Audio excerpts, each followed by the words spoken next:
The champagne was cheap, but the illusion was expensive. That was Vegas in a nutshell. My husband, Derek, squeezed my waist, his breath hot and bourbon-scented in my ear. "You're my lucky charm, Liana. I can feel it tonight. The dice are singing for us." I offered him the smottle I'd perfected over 2 years of marriage, a blend of adoration and vapid awe. "Of course they are, darling. How could they not?" I let my gaze wander across the roaring craps table at the Apex, the most exclusive casino on the Strip. The pit boss, a man named Salvatore with eyes like cold flint, caught my eye for a fraction of a second. The signal was imperceptible to anyone else. Phase 1. He's primed. Derek wasn't just my husband. He was Mark number 47, a tech bro who'd struck gold with a mediocre app, selling it to a conglomerate for a sum he was psychologically unequipped to handle. Arrogant, greedy, and superstitious. The perfect Mark. And I wasn't just Liana, the former boutique model turned devoted wife. I was a pitfall specialist, employed by a shadowy consortium of investors and old money families who wanted certain newly rich, destructive nuisances softened, politely ruined. We didn't break legs, we broke fortunes, with surgical precision and absolute deniability. My tool wasn't a knife, it was psychology. My fee was a percentage of the losses I orchestrated. I'd met Derek at an art gallery opening, playing the delicate, slightly lost beauty admiring a piece he'd loudly proclaimed was overvalued. He'd been drawn to my silence, my apparent need for guidance.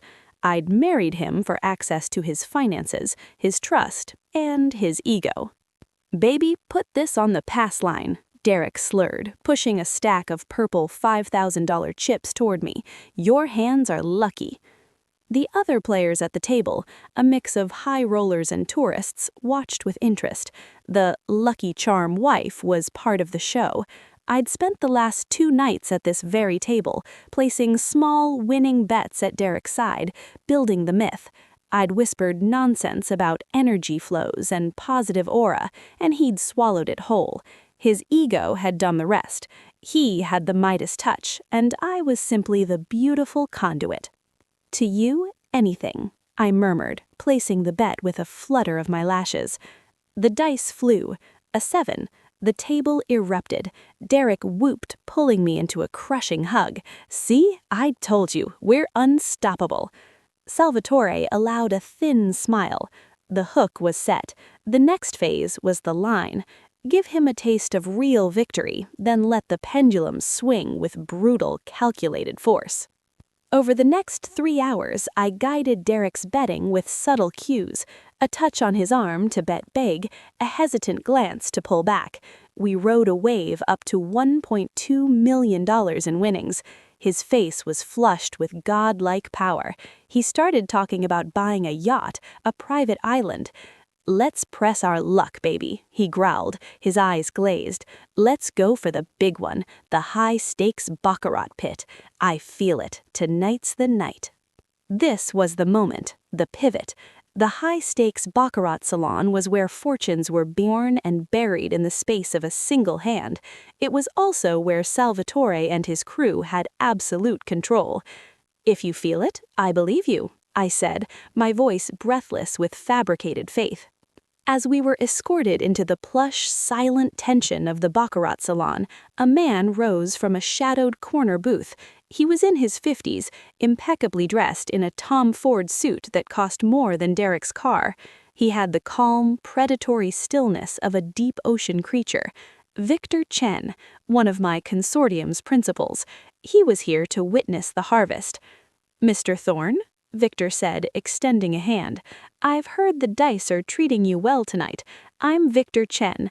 I wondered if you and your lovely wife might care for a private game. The stakes are significant." Derek puffed out his chest, seeing recognition in Victor's eyes.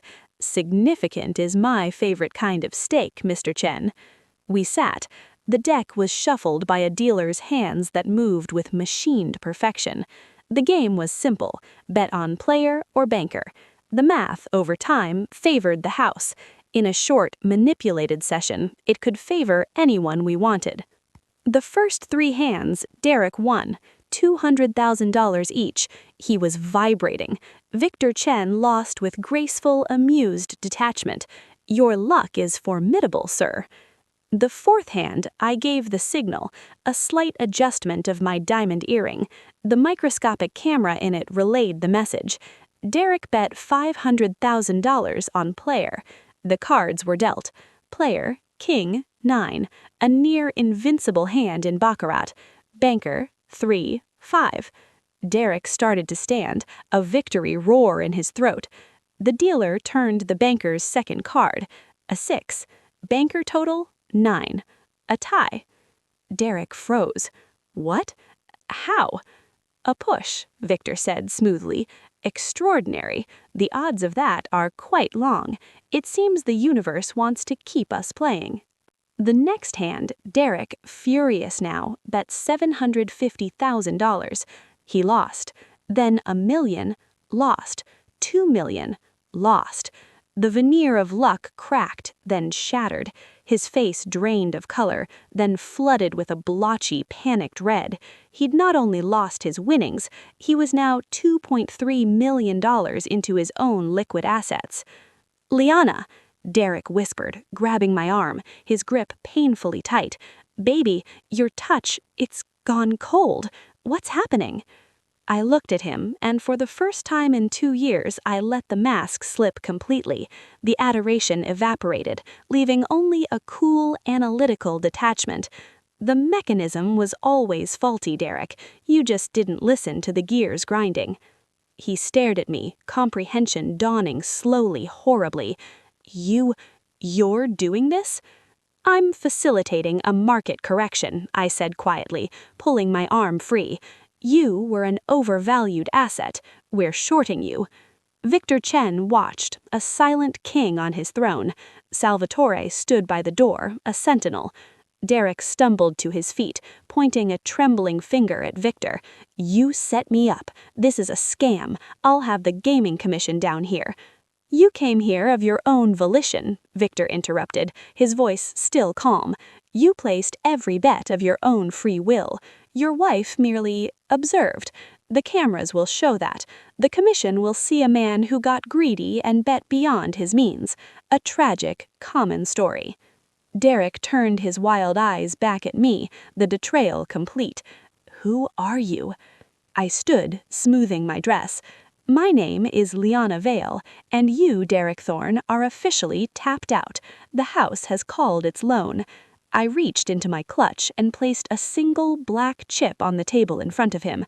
It was worth nothing. It was a mocking token, a chip from a rival casino. "For the cab, I'd suggest you catch a red-eye. The creditors will start calling at 9 a.m. Eastern." I walked out of the salon, the echoes of Derek's incoherent rage muffled by the thick door. My work was done. The consortium would drain the rest of his accounts by morning, calling in margins and triggering clauses in deals I'd encouraged him to sign. In the glittering, heartless atrium of the apex, I took a deep breath. Another overinflated ego deflated, another balance restored to the universe's cruel ledger. My phone buzzed, a number I knew well. "Well done, Vale. The wire is sent. Package 48 is being prepared. He's a hedge fund manager with a taste for Renaissance art and a dangerously fragile self-image.